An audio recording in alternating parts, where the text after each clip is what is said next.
নমস্কার। আজকে শুক্রবার, মেঘলা কুয়াশাচ্ছন্ন দিন আজকে। আজকে আমরা চলেছি। ভিডিও দেখেই বোঝা যাচ্ছে যে যাচ্ছি কোথাও। গ্রামের পথে খুব সুন্দর একটি গ্রাম। নলাটি থেকে কিছুটা দূরেই বানিয়র গ্রাম। সেই গ্রামে যেতে দুধারে কি সুন্দর সবুজ ধান, সোনালি হলুদ রঙের সর্ষে ফুল, আর চারিদিকে কুয়াশাচ্ছন্ন মেঘলা আকাশ। সূর্যি মামা এখনো ওঠেনি। আমার পোশাক-আশাক দেখে তা বোঝাই যাচ্ছে যে কি পরিমাণ ঠান্ডা আজকে। চলে এসেছি আমরা খেলার মাঠে। সেখানে আমাদের বাচ্চারা খেলাধুলা করবে। তাদেরকে নিয়ে আমরা তাদের ব্যাচ পেয়ে গেছি কার কত নাম্বারে, সেগুলো ওরা আমাকে দেখাচ্ছে। সবাই সুন্দরভাবে দেখতে পারে। এখনো আরো একবার অনুরোধ, মাস্টারমশাই, দিদিমণি এবং যেসব বাচ্চারা সামনে এখানে দাঁড়িয়ে আছে দেখতে পাচ্ছি, তারা একটু মাঠের বাইরে চলে এসো। চক্রস্তরের 40তম বার্ষিক ক্রীড়া প্রতিযোগিতা শুরু হলো বানিয়র অঞ্চলের বানিয়র গ্রামে সুন্দর একটি নৃত্য প্রদর্শনের মাধ্যমে। নৃত্য প্রদর্শনের সময় যে গানটি বাজানো হয়েছিল সেটি দেওয়া গেল না, তার কারণ কপিরাইট হয়ে যাবে বলে। তবে অসাধারণ সুন্দর এই নৃত্য শিল্পী এবং নৃত্য কলা কৌশল, নাচ গান, ছবি আঁকা, খেলাধুলা সব কিছু একটি শিক্ষার অঙ্গ। এই শিক্ষার সঙ্গে জড়িয়ে আছে শিক্ষক, আর শিক্ষকের সঙ্গে জড়িয়ে আছে ছাত্র। ছাত্রছাত্রীর ভালো হলে শিক্ষকদের সব থেকে আগে ভালো লাগে। তো এখানে এত শিক্ষক শিক্ষিকা আমরা মিলিত হয়েছি কাদের জন্য? আমাদের ছোট ছোট শিশুদের জন্য। ছোট শিশুরা আছে বলেই আজ আমাদের উপস্থিতি। তাই আজকে এত খারাপ একটা দিন, কুয়াশাচ্ছন্ন মেঘলা অন্ধকার আকাশ, ঠান্ডা বাতাস, আর এই মাঠের মধ্যে এই ছোট্ট ছোট্ট শিশুগুলো যেমন এসেছে তাদেরকে নিয়ে আমরাও এসেছি। কেউই কিন্তু ছোট শিশু থেকে শুরু করে বয়স্ক কোনো টিচার শিক্ষক কেউই মনে করেনি যে এই ঠান্ডার দিনে কি করে যাব বা কি করব। সবাই লাইনে যাও, একটু খেলা আছে। আমাদের শিক্ষক রাজেশ তরেন মহাশয়, তিনি একাধারে তাদেরকে গাইড করছেন।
আদিবাসী নৃত্যের মাধ্যমে আমাদের অনুষ্ঠান ক্রমশ এগিয়ে চলেছে।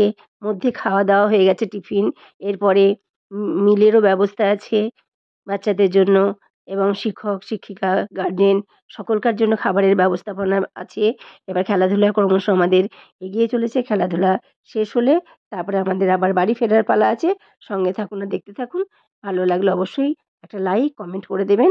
আর ইউটিউব থেকে দেখলে সাবস্ক্রাইব করে দেবেন।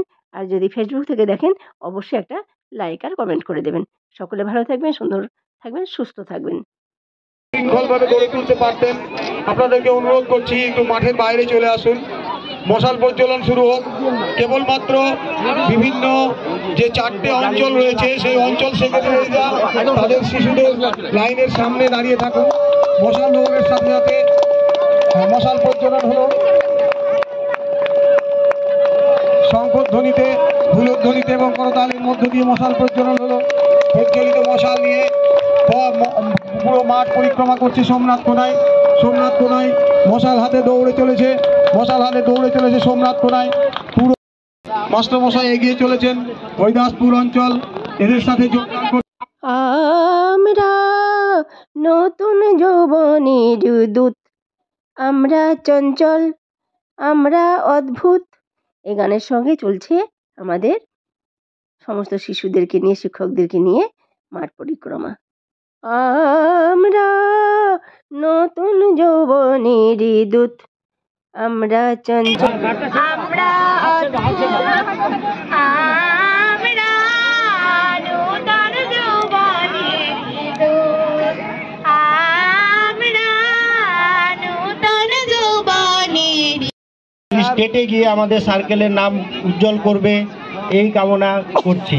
এবং প্রোগ্রাম শুরু হতে অনেকটাই দেরি হয়ে গেছে, আমি আর বক্তব্যকে দীর্ঘায়িত করছি না, খেলা শুরু করার জন্য অনুরোধ করছি। Thank you. পারিনি। পুনম তাকাও দেখি, বলো তুমি কি প্রাইজ পেয়েছো, বলো বলো ফার্স্ট না কি হয়েছে সেটা জোরে বলো। ফার্স্ট কি কি খেলায়? Long jump. Long jump. তুমি বলো কি খেলায় খেলেছো? আমি যোগাতে ফার্স্ট হয়েছি। না থার্ড হয়েছে। থার্ড হয়েছে। দেখাও দেখাও দেখাও দেখাও, হাত থালা দেখাও, থালা দেখো, থালা দেখাও। থালা দেখা যাচ্ছে না, কাগজই দেখা যাচ্ছে। হ্যাঁ থালা দেখাও, থালা দেখা। বাহ সুন্দর। বলুন আপনার যে মেয়ে যে থালা পেলো, তা আপনার কেমন অভিজ্ঞতা বলুন? কেমন? খুব ভালো লাগছে। এবার মেয়েকে নিয়ে তো পরে আবার যেতে হবে, যাবেন। খেলা শেষ হয়ে গেছে। জীবন খাতার প্রতি পাতায় এঁকে দিলাম আলপনা, আলপনা মোর কইবে কথা, যেদিন আমি থাকবো না। আলপনা আঁকা হয়ে গেছে, মনের মণিকোঠায় স্মৃতি হয়ে থাকলো। বলুন দাদা, রিটায়ার করে গেলেন, আবার নতুন কাজে জয়েন করলেন, যে কেমন লাগছে অভিজ্ঞতা? হ্যাঁ, আবার এখানে এসেছেন, আবার এখানে নেমন্তন্ন চলে এসেছিলাম। হ্যাঁ জীবনের সব থেকে যেটা বড় প্রাপ্তি সেটা হচ্ছে রিটায়ারমেন্টের পর প্রমোশন হলো। প্রমোশন হলো, হ্যাঁ। প্রাইমারি টিচার ছিল, এখন হাই স্কুলের টিচার। High school teacher. ও পড়ায় না, এখন অজানা ছেলেদিকে পড়ায়। ছেলেদিকে পড়াই। হ্যাঁ, আর আমার মনে হয় যত মেয়ের বাবা আছে তার মধ্যে ওই মেয়ের বাবা সবথেকে সুখী। হ্যাঁ, হ্যাঁ, এখন মেয়ে নিয়ে যে সুখ পাওয়া যায় সেটা অঙ্ক ফলনে তার দৃষ্টান্ত। একদম। হ্যাঁ, আমাদেরকে একটু করে সুখের ভাগ দেবেন। আর দেবো আমার, তোমার তো একটা। আমার একটা, আমার একটাই। আপনাদের সে একটা হোক আর তিনটে হোক, আল্লাহ আদর তো সবই। তোমার মতো সুখী আছে কে? বাবারে, আমার একটা বন্ধু আছে, রোজ কলেজে চাকরি করে, কলেজ মোড়ের ওই কলেজটাই। তো আমাকে ডেলি বলবে তোর কপালে আমার কপাল ঠেকাতো, তাই বলে। আমি কেন রে, তোর একটা বিটি আমার দুটো বিটি। বেশ, নিয়ে রাখলাম আপনার ভিডিওতে। আমি লাইক করি তো, আমি দেখিয়া লাইক করি। লাইক করবেন। এবছরের মতো খেলা আমাদের শেষ, একদম আজকের খেলার শেষ প্রান্তেও আমরা পৌঁছে গেছি। এখানে চলছে যোগা, ওপাশে চলছে জিমন্যাস্টিক। যোগাতে আমাদের ছেলে ছিল, তাই এখানেই বসেছিলাম। খুব সুন্দরভাবে ছোট ছোট শিশুরা এত অদ্ভুত সুন্দরভাবে যোগা দেখাচ্ছিল যে আমরা অভিভূত হয়ে যাচ্ছিলাম। তাই কয়েকটা ভিডিও করে ছবি তুলে রেখে দিলাম। আর কত সুন্দর তাদের ব্যবস্থাপনা, আমরা ছোটোবেলায় এভাবে নিজেদের জন্য ভাবতেই পারতাম না, এদের এত সুন্দর উপস্থাপনা। আর শেষবেলায় সেলফি তো বানতাই হে, এর জন্যই সমস্ত বন্ধুবান্ধব, ভাই বোন, বাচ্চা শিশু সকলের কিছু ছবি তুলে নিয়ে একদম আজ এবছরের মতো টাটা, বাই বাই, আবার যেন দেখা পাই। সকলে ভালো থাকো, সকলের জন্য শুভেচ্ছা, সকলের জন্য শুভকামনা। আজকের মতো ব্লগটিকে এখানেই শেষ করছি। সঙ্গে থাকবেন, পাশে থাকবেন, লাইক করবেন, কমেন্ট করবেন, ভালোবাসা দেবেন, উৎসাহ দেবেন, উদ্দীপনা দেবেন। আরও ভালো ভালো ভিডিও বানাবো কীভাবে তার পরামর্শ দেবেন।